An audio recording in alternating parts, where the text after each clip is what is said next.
Let's get Edition Thrifty on the road and see if it finally drives how it always should have done.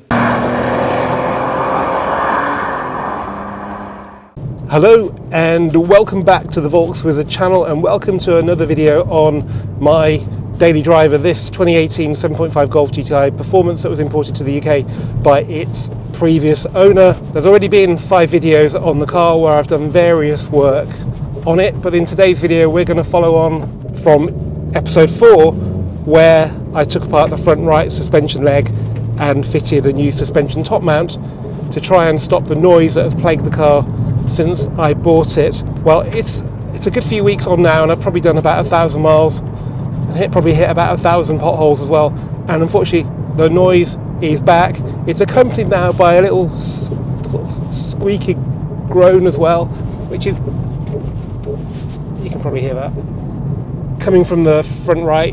When it's that close to the cabin, it's got to be in the suspension turret, so I'm pretty sure it's related to something in there, and we're going to sort that out today.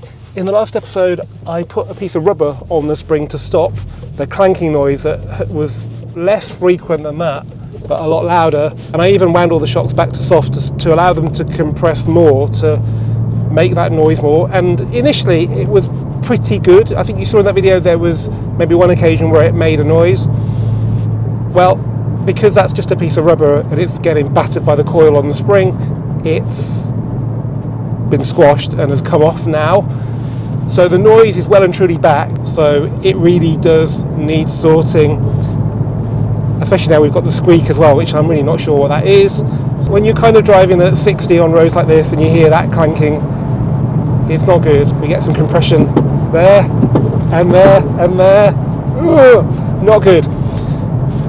Now we're probably worse than we were when I got the car because we've got this new noise, but really I need to sort this out because it's really affecting my enjoyment of the car.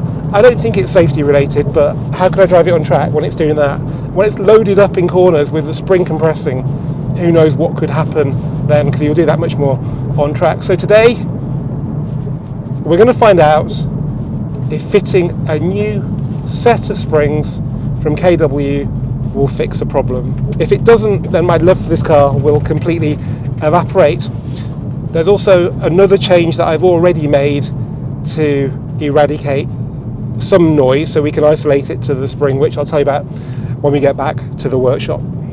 And the change was to get rid of the white line adjustable anti-roll bar drop links. I'm not sure these were actually in a video specifically before, but as soon as the guys at KW saw them, they said you need to take them off because they can be known to rip off the mounting point on struts, whether it's KW or other brands.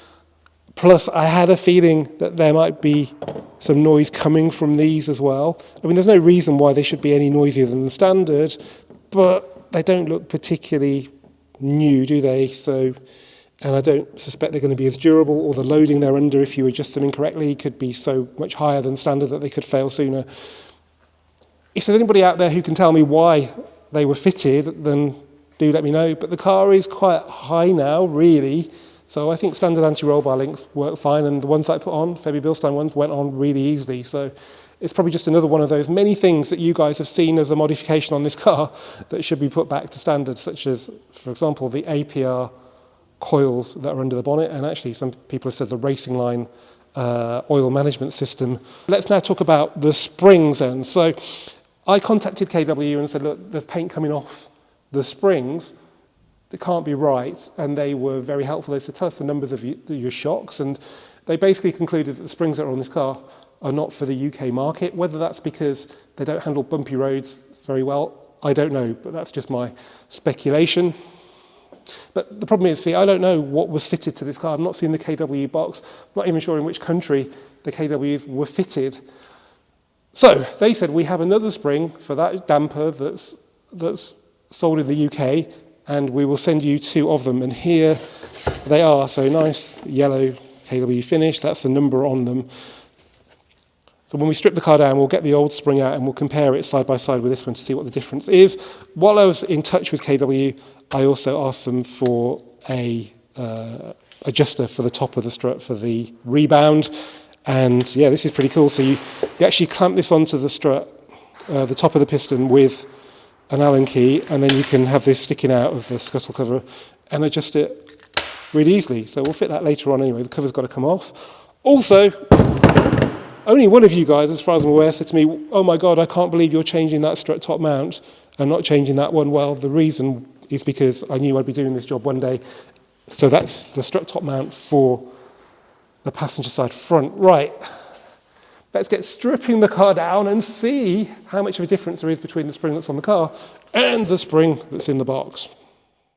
Now, the first thing you need to do is get the wiper arms off. So I'll actually check you can do this a few days before you start the job properly, because they can be really stubborn if they are. Get yourself a puller from Amazon. This will let you take the scuttle cover off, which will give you access to the top mount bolts, but don't undo them fully just yet, because you want the strut to stay held in the turret. Then get the car on axle stands. I put them under the wishbones, but just bear in mind the wishbones need to be free moving to actually get the strut out of the wheel bearing housing, so you might need to jack it up later just to give yourself a little bit more movement there. And then just undo the pinch bolts, and really straightforward job. You don't have to undo the drive shafts with these KWs because they're a little bit shorter than the stock struts. And then use spring compressors and a pass-through socket and get the top mount off and get the spring out. Okay, so the old spring is out. I've got the new one and the old one side by side. Let's firstly have a look at the new one. So it's a 104435G21, by the way, and this is the problem area here. So we've had contact between this piece of the coil and this one. That's where the paint's gone. So what we really want to see is a spring that is has a much wider winding than this one. So it's just about finger gaps there where we're making contact. So let's have a look at the new one. This is the 104630G24, so a bit different. If you know what that means, there must be maybe a spring rates change. I don't know, let me know through the comments. So let's just align this with that. Okay, so that's the same position.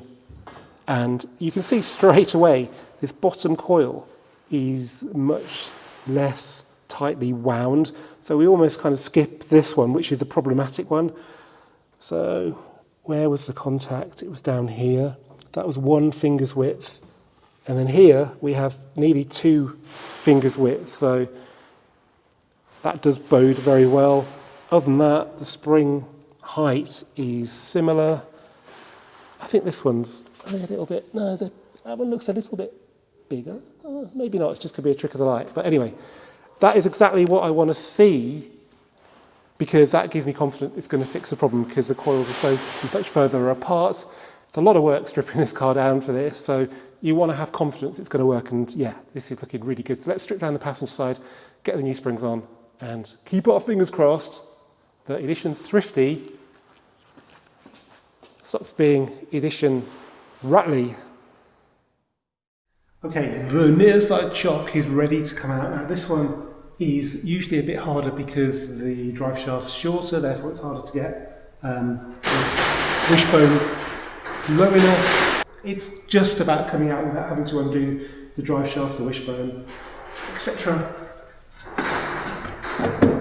And here it is. So again, it's got the tightly wound spring on it, but weirdly, this side hasn't been making any noise at all. Maybe that's because my weight on that side is sufficient for it to compress the spring that little bit more. I don't know. Okay, the car's back on the ground then, so everything that we needed to do in the wheel arches has been done. I've also just nipped the top mount bolts up, because you need to do that when the weight's on the wheels. Before I put the scuttle cover back on, I just thought you guys might want to see the fake sound device, which came in with, well, actually Mark 6 and Scirocco's had it, but it wasn't as offensive as this one. So there it is, the round disc there, like a speaker. It's got a plug going to it. So when you unplug it, that's what you unplug, just there. But obviously it's easier to deactivate it with VCDS, because it is a bit of a pain getting the wipers off the spindles, particularly if they're seized on, which luckily they weren't on this car. Before we go for the test drive though, I just want to show you the KW rebound adjuster that I got with the spring. So you can see it in the bag there. It's got a bit there that bolts onto the strut with an Allen key. You get the Allen key with it. But what I didn't notice was that the purple bit also Allen keys onto the black cable bit, which means you can cut it to size. I was wondering what I was going to do with it, because it's quite long and not really that useful in this car because of the scuttle cover. Okay, so I think the easiest way to do it is to actually fit them and cut them in situ, because we don't want to make a mistake, and they have to be pretty accurate because we don't want them flapping around under the bonnet. So back out the screw a bit, but don't back it all the way out or lose it, because then you'll be in a lot of trouble. And slot it onto the top of the piston, make sure it's in, and then you can just about nip it with the supplied Allen key. Doesn't need to be too tight, so just give it a little tug, make sure it's secure. Okay, and now we need to carefully fit the scuttle cover on both sides. I've already got the one on the passenger side in position. So that one goes in first. Just make sure it's pushed into the windscreen all right, and then you can slot the driver's side, or the right-hand driver's side.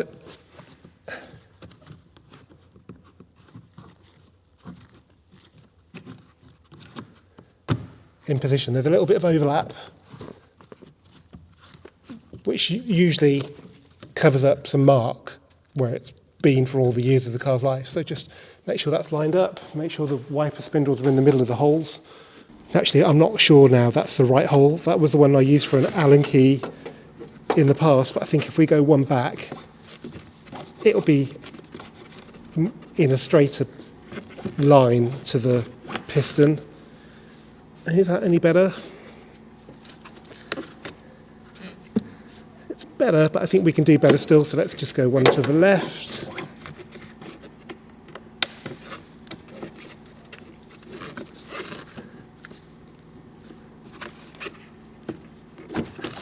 Yep, that's straight. As straight as you can get anyway, if you have a look. So now we just need to trim this cable and leave about 1 centimetre so we can Allen key the adjuster knob onto that. So I'm just going to get my Dremel. Okay, let's put a little bit of masking tape, which is a bit over 1 centimetre at the bottom there, and then we've got a bit of wiggle room. It's easier to cut a bit more off if we need to than to try and put a bit back on. So let's just try and cut it below that line there.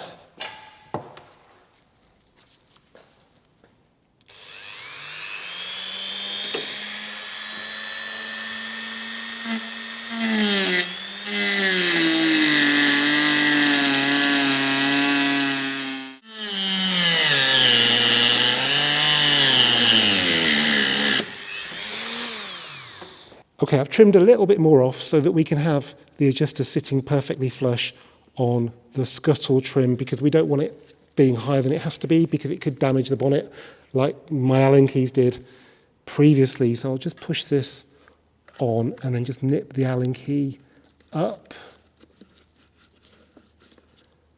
And yeah, I think that's as flush as we're going to get.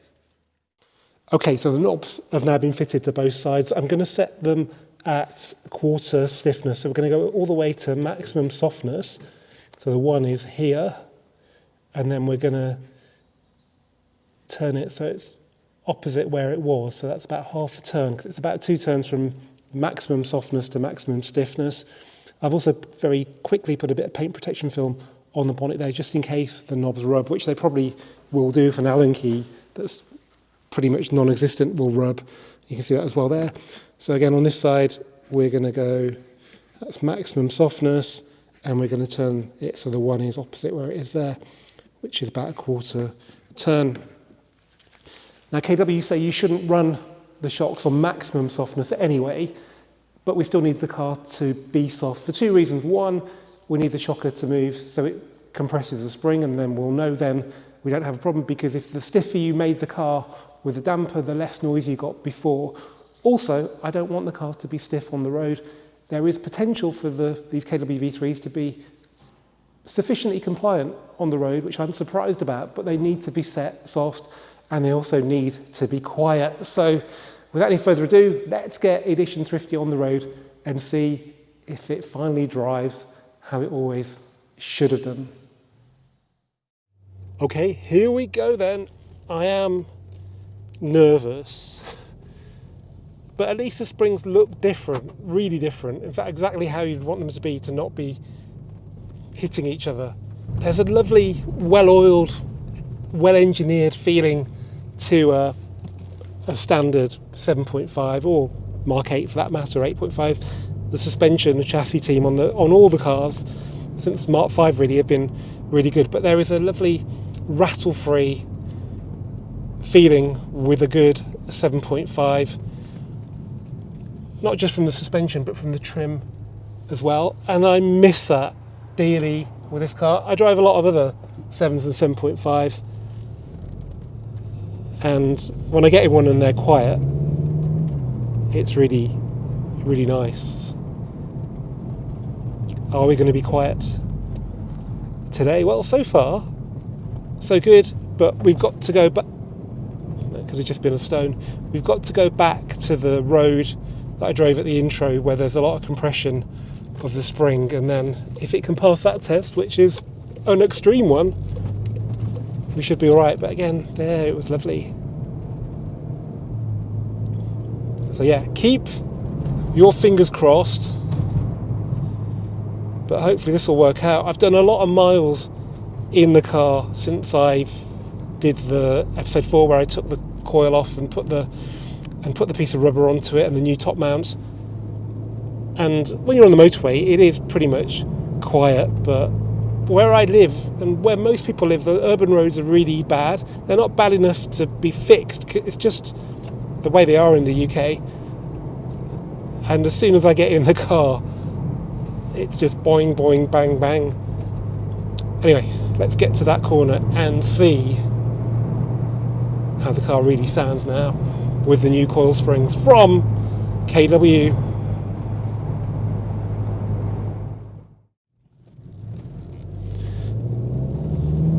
Okay, we're going to get a clear run, so we'll be able to take the corner at 60, which will give us enough energy in the suspension to make this a very valid test. Just lock it into manual mode. I think fifth should do it. So it does feel lovely and compliant. This road, in fact, I'd say it feels softer at the front than it did before. So we're just coming up to that crest where the car bounces over it. Come on!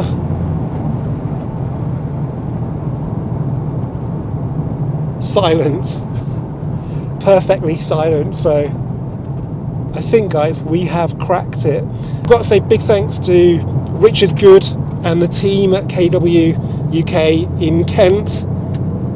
Yeah, you've turned a nearly car into, for me, which is now verging on perfection. So thanks, guys. Thanks for your support. This could have been a nightmare of trying different springs and changing the shocks altogether for something completely different, but you sent me 2 springs and they've done the job. So thank you very much. Now, future plans, I keep on mentioning some splitter that I've got to fit to this car. I promise I'm going to do that very soon. This was far more important because the car was just driving me mad.